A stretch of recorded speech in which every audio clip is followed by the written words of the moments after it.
Friends, कैसे हैं आप सब। एक और मुस्लिम लॉ की क्लास आपके लिए आ गई है, जल्दी से ज्वाइन कर लीजिए। आज मुस्लिम लॉ की लास्ट क्लास है। कल से हम नया एक्ट शुरू करेंगे। आप हमें कमेंट बॉक्स में बताएं नया एक्ट आप कौन सा स्टार्ट कराते हैं। तो चलिए आज की क्लास स्टार्ट करते हैं। Question number 1, the Muslim women protection of right on divorce act was enacted in. Muslim women protection of right act कब इनेक्ट हुआ था? 1996, 1946, 1966, 1986। अपने आंसर मुझे कमेंट बॉक्स में बताएं।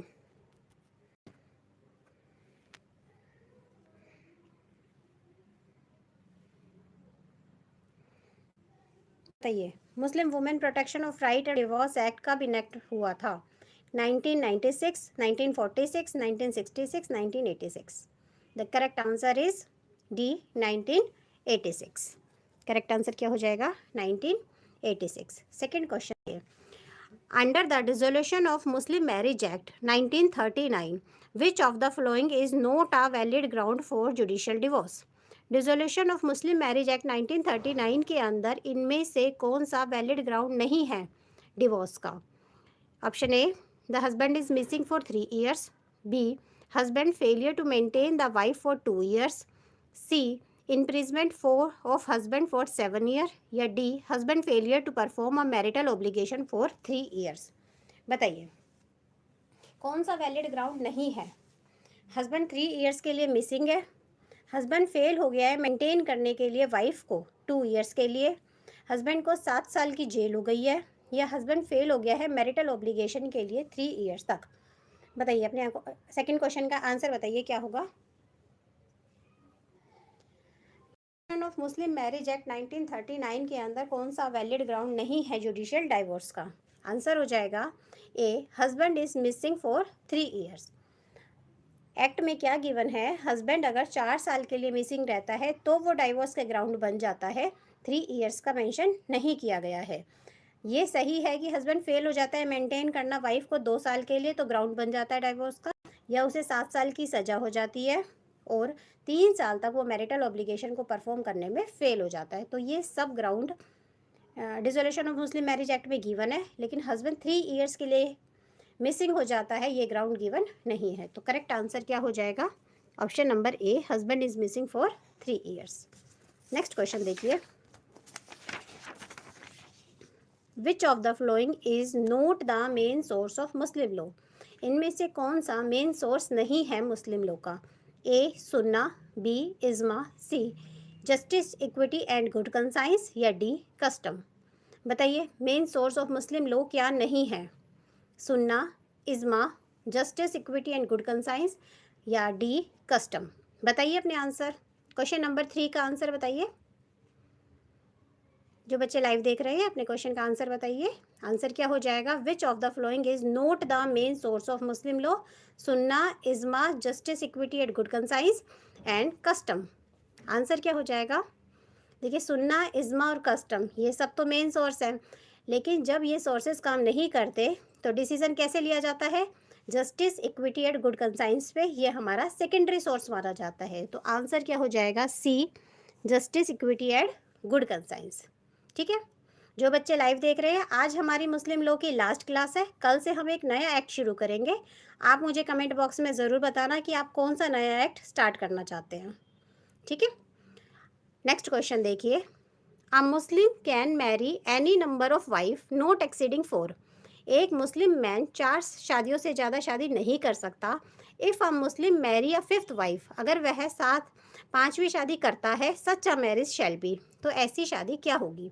वॉइड, वैलिड, इरेगुलर, ए या बी। बताइए अगर एक मुस्लिम मैन 5th शादी करता है, 5वीं शादी करता है, तो ऐसी शादी क्या कहलाएगी? ए, बी, सी या डी। वॉइड, वैलिड, इरेगुलर, ए या बी। बताइए क्वेश्चन नंबर 4 का क्या आंसर हो जाएगा? जो बच्चे लाइव देख रहे हैं बताइए। आंसर हो जाएगा सी, इरेगुलर। इरेगुलर को हम और क्या कहते हैं मुस्लिम लॉ में? फासिद। क्या कहते हैं? फासिद। अगर एक मुस्लिम मैन 5th शादी करता है तो वो इरेगुलर क्यों हो जाएगी? क्योंकि एक वाइफ से अगर वह डिवोर्स ले लेता है या फिर उसकी डेथ हो जाती है तो 5th मैरिज भी फिर उसकी वैलिड मानी जाती है, इसलिए वो शादी इरेगुलर हो जाती है। कैसी हो जाती है? इरेगुलर। नेक्स्ट क्वेश्चन देखिए, whether a Muslim may give talaq in the state of intoxication और अंडर प्रेशर। क्या एक मुस्लिम तलाक दे सकता है इंटॉक्सिकेशन की स्टेट में या फिर अंडर प्रेशर? ऑप्शन देखिए, yes recognized under Sunni Muslim law, B yes recognized under Shia Muslim law, C yes according to Islamia law, या D yes according to Usuli law. बताइए आंसर क्या हो जाएगा। क्या एक मुस्लिम नशे में या प्रेशर में तलाक दे सकता है? बताइए, और कौन से लॉ के अंडर वो रिकॉग्नाइज होगा?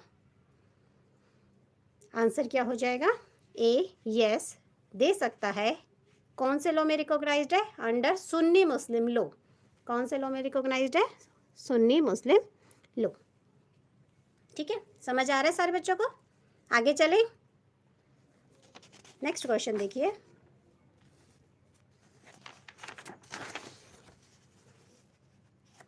इन whose custody the Muslim illegitimate children will be kept. एक इलेजिटिमेट चिल्ड्रन किसकी कस्टडी में रखा जाएगा? Father, mother, both father and mother, maternal, grandmother, यानी कि नानी के पास। बताइए, इलेजिटिमेट चिल्ड्रन मुस्लिम का किसकी कस्टडी में रहेगा? Father, mother, both father and mother, या मैटरनल, ग्रैंड मदर? बताइए, जो बच्चे लाइव देख रहे हैं अपना आंसर बताइए। 6th क्वेश्चन का सही आंसर क्या हो जाएगा?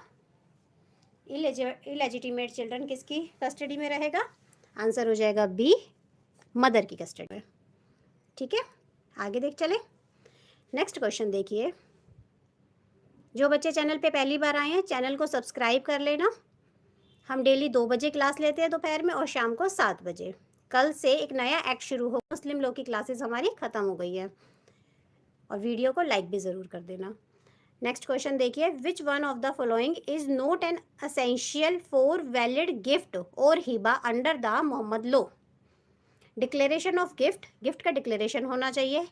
Acceptance of gift, gift accept होना चाहिए। C delivery of possession of property by donor to the donee, possession की डिलीवरी होनी चाहिए डोनर से डोनी तक, या D written documentary proof of gift? बताइए क्या आंसर हो जाएगा।